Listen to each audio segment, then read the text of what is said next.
राष्ट्रहिताचा बुलंद आवाज, राष्ट्रप्रथम न्यूज। महाराष्ट्र शासन आणि सांगली जिल्ह्याचे पालकमंत्री यांच्या नशामुक्त भारत अभियान अनुषंगाने सांगली जिल्ह्यात अंमली पदार्थांवर पोलिसांकडून सातत्याने कारवाई करण्यात येते आहे आणि त्याच पार्श्वभूमीवर स्थानिक गुन्हे अन्वेषण शाखा सांगलीकडील पथकाने तासगाव तालुक्यातील बस्तवडे येथे मोठी कारवाई करून गांजाची लागवड उघडकीस आणलेली आहे।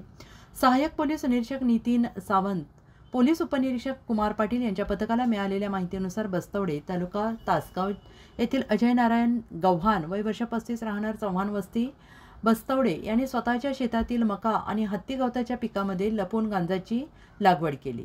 येथील वरिष्ठ अधिकाऱ्यांच्या आदेशानुसार पथकाने पंचांसह छापा टाकला असता शेतात मोठ्या प्रमाणात गांजाची झाडे आढळली। काही झाडे तोडून टाकली होती तर अंदाजे 3 ते 6 फूट उंचीची पाने फुले बोर्डे असलेली गांजाची लहान मोठी झाडे उभी होती। आरोपीने लोकांच्या संशयास्पद हालचालींपासून बचाव करण्यासाठी मक्याच्या पिकात आणि हत्ती गवतामध्ये ही लागवड केल्याचं कबूल केलं।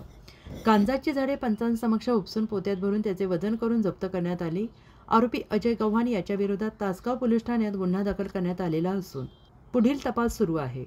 सांगली जिल्ह्याचे पोलीस अधीक्षक माननीय संदीप घुगे यांनी जनतेला आवाहन केले की समाजातील कोणी व्यक्ती अंमली पदार्थाची लागवड, विक्री, तस्करी किंवा साठा करत असल्यास नागरिकांनी तात्काळ पोलिसांना कळवावं आणि माहिती देणाऱ्या व्यक्तीचे नाव गोपनीय ठेवलं जाईल असं आश्वासन त्यांनी दिलं आहे।